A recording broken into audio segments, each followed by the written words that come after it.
بالله السميع العليم من الشيطان الرجيم أعوذ بالله السميع العليم من الشيطان الرجيم أعوذ بالله السميع العليم من الشيطان الرجيم بسم الله الرحمن الرحيم هو الله الذي لا إله إلا هو عالم الغيب والشهادة هو الرحمن الرحيم هو الله الذي لا إله إلا هو الملك القدوس السلام المؤمن المهيمن العزيز الجبار المتكبر سبحان الله عما يشركون هو الله الخالق البارئ المصور له الأسماء الحسنى يسبح له ما في السماوات والأرض وهو العزيز الحكيم.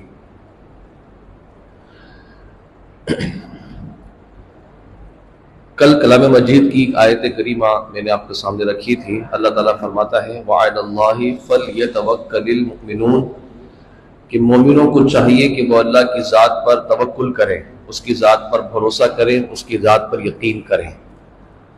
اس کے تحت میں نے کچھ روایات، کچھ واقعات، کچھ حدیثیں آپ کے سامنے رکھی تھیں، اور یہی میں یہ بات دوبارہ کرنا چاہوں گا کہ توکل اصل میں کہتے کسے ہیں، توکل کا معنی کیا ہوتا ہے، اور اللہ کی ذات پر بھروسہ اور یقین کرنے کا جو اللہ نے حکم ارشاد فرمایا ہے، اس کی اصل تعلیمات کیا ہے.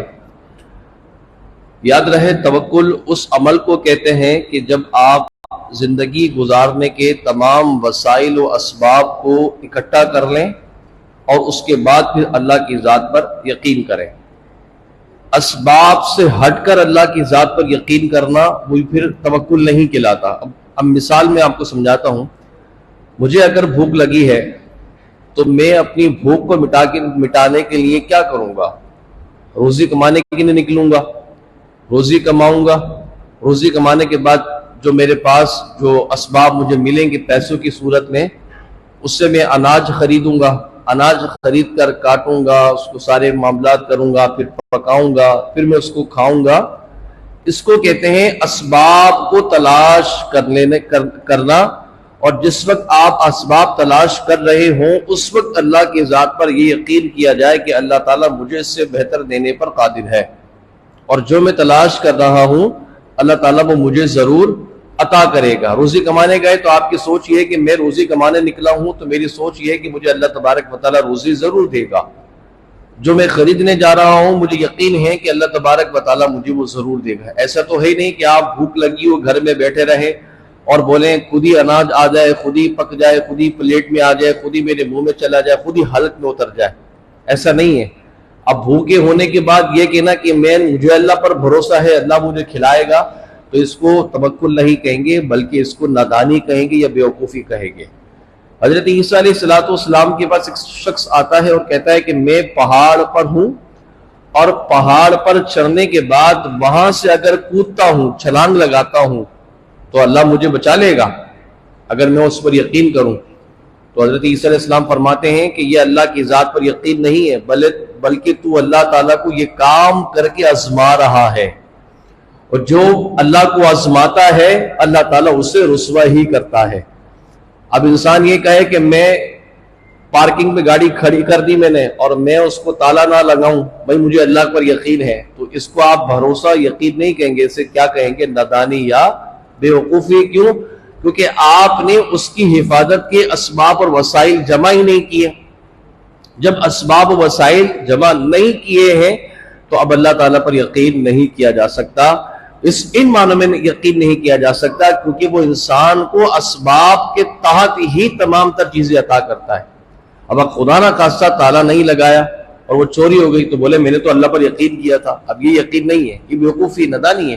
نبی کریم علیہ السلام کے پاس ایک شخص آیا تھا، اس نے جا کے کہا تھا، اس نے عرض کی تھی یا رسول اللہ میں اونٹ کو سر بازار چھوڑ دیتا ہوں تو کیا پھر میں اللہ پر بھروسہ کروں کہ وہ چوری نہیں ہوگا؟ نبی پاک علیہ السلام نے فرمایا نہیں، توکل یہ نہیں ہے، بھروسہ یہ نہیں. بھروسہ یہ ہے کہ پہلے تم اونٹ کو باندھنے کا بندوبست کرو، اس کو باندھنے کے بعد پھر اللہ کی سپرد کر دو. اس کو بھروسہ کہا جاتا ہے. توکل اور اللہ پر یقین اسباب زندگی کے تحت آتے ہیں، اسباب زندگی کے بعد آتے ہیں. اس کو چھوڑ کر انسان یہ کہے کہ میں ٹھیک ہو جاؤں گا، مجھے علاج نہیں کروانا، مجھے دوائی نہیں لینی، مجھے نہیں جانا، میں کچھ کر نہیں سکتا، مجھے ایسے ہی ٹھیک ہونا ہے، دیکھیں اس کا حکم ہوگا، اشارہ ہوگا تو وہ ایسے بھی ٹھیک کر دے گا. انسان کو کچھ بھی کرنے کی ضرورت نہیں ہوگی، وہ ٹھیک کر دے گا. بنا علاج کے بھی انسان ٹھیک ہو جاتا ہے، اور علاج کر کے بھی نہیں ٹھیک ہوتا. یہ اس کی قدرت ہے، وہ جیسے چاہے فیصلے کرے. لیکن بنا علاج کے ٹھیک ہونا بہت قلیل ہے، بہت کم ہوتا ہے، نادر، شاذ و نادر ایسا ہوتا ہے. لیکن علاج سے ٹھیک ہو جانا ممکن ہے. علاج کے بعد کئی افراد کئی سبب سے ٹھیک بھی ہو جاتے ہیں. تو انسان یہ نہیں سوچ سکتا کہ بھئی اللہ ایسا کر سکتا ہے تو میں بس ایسے ہی رہنے دوں گا. ایک شخص نے اسی طرح اللہ کو آزمانے کی کوشش کی کہ جب اس کا وعدہ ہے کہ وہ رزاق ہے، رزق دے گا، تو میں کیوں کھلاؤں، میں کیوں کمانے جاؤں.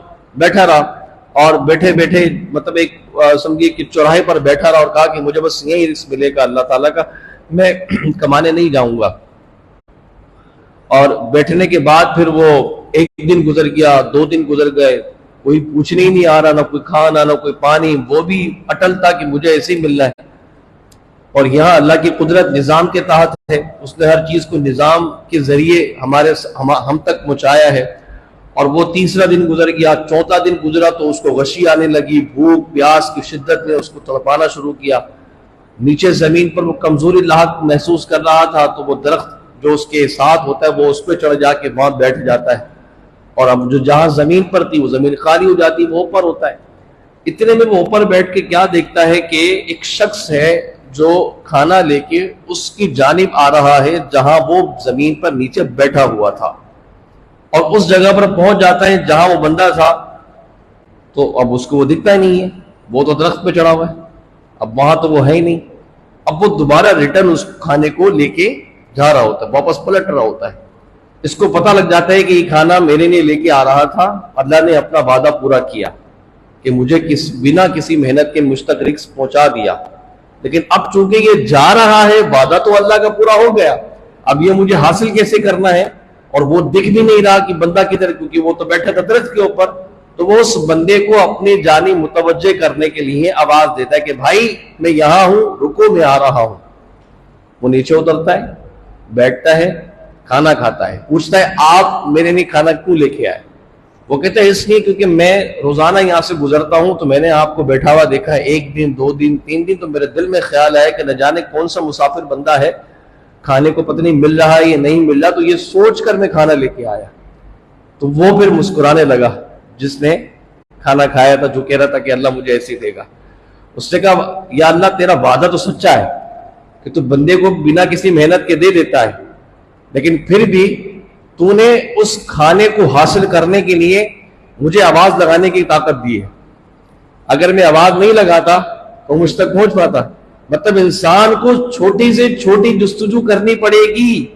ایسا ہو ہی نہیں سکتا کہ انسان یہ کہے کہ بنا کسی محنت کے مجھ تک آ جائے. چلو آ بھی گیا، حلق میں کیسے اتاریں گے، بنا کے کیسے لے کے جائیں گے، اور چلے حلق میں خود بخود ہی آ بھی گیا تو ہضم کیسے ہوگا جب تک اس کے اشارے نہیں ہوں گے. تو اللہ کا وعدہ انسان کی نہیں ہے. اگر انسان جستجو کرنے والا نہ ہوتا تو پھر انسان میں اور جانوروں کے اندر کوئی فرق نہیں دیتا. حضرت عیسیٰ علیہ السلام کی پیدائش سے پہلے اللہ تعالیٰ حضرت مریم کو ان کے حجرے میں بے موسمی پھل دے رہا ہے، بنا کسی محنت کے گھر میں آ رہے ہیں. بے موسمی پھل پڑے ہوتے، رزق پڑا ہوتا تھا آپ کے پاس.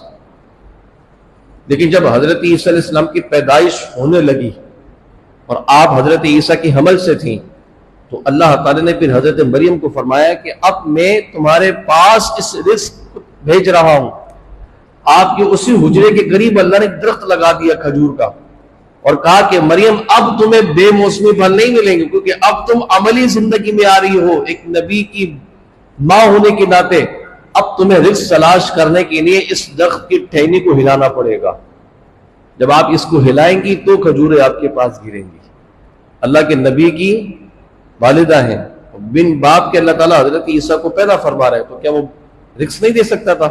لیکن نہیں، جب تک تھا تو تھا اس کا حکم. لیکن جب اس کا حکم آیا تو کہا کہ مریم اب پریکٹیکل لائف میں آنا ہے، اب تمہیں اپنے لیے اور اپنے بچے کے لیے رزق تلاش کرنے کی جستجو کرنا پڑے گی. اور رزق تمہیں کیسے ملے گا کہ یہ درخت ہے، اگا میں نے دیا، لگا میں نے دیا، پھل میں نے اگا دیے، بس اس پھل کو اپنے جانب لانے کے لیے اب تمہیں اسباب کو تلاش کرنا پڑے گا، وسائل کو تلاش کرنا پڑے گا.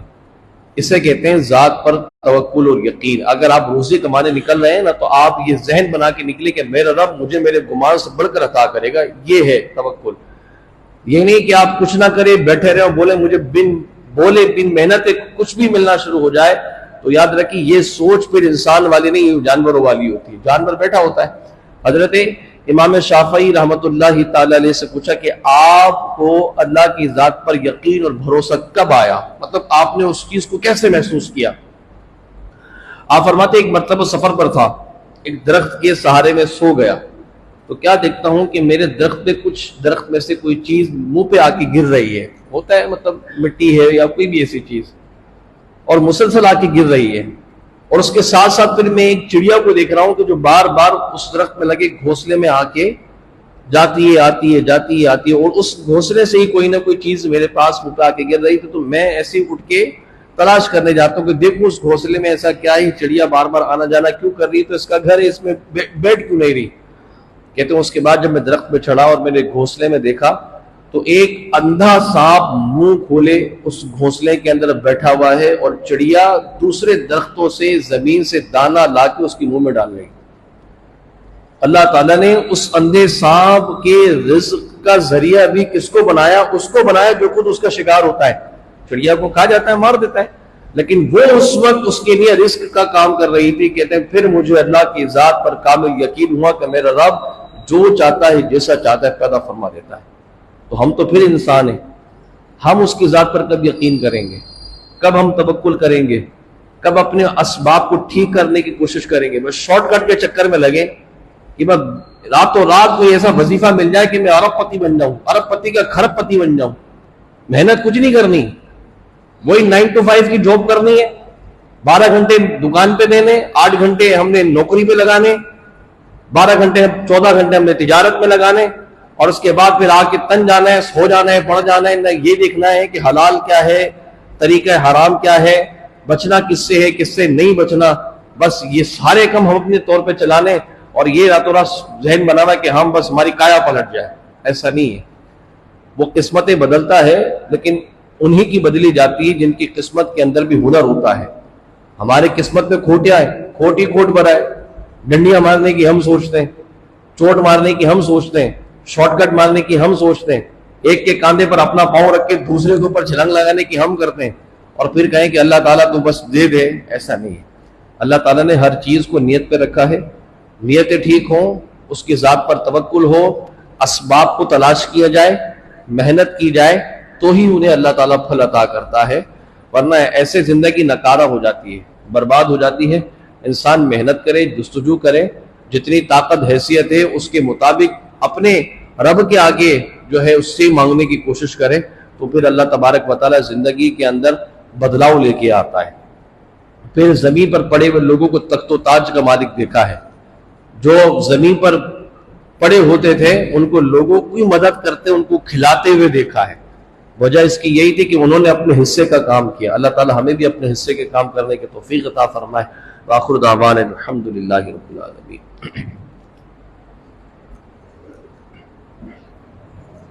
مصطفیٰ جانی رحمت پہ لاکھوں سلام، شمع بز میں ہدایت پہ لاکھوں سلام، مجھ سے خدمت کے قدسی کہے ہر رضا مصطفیٰ جانے رحمت پہ لاکھوں سلام، شمع بز میں ہدایت پہ لاکھوں سلام. صلاۃ والسلام علیک یا رسول اللہ.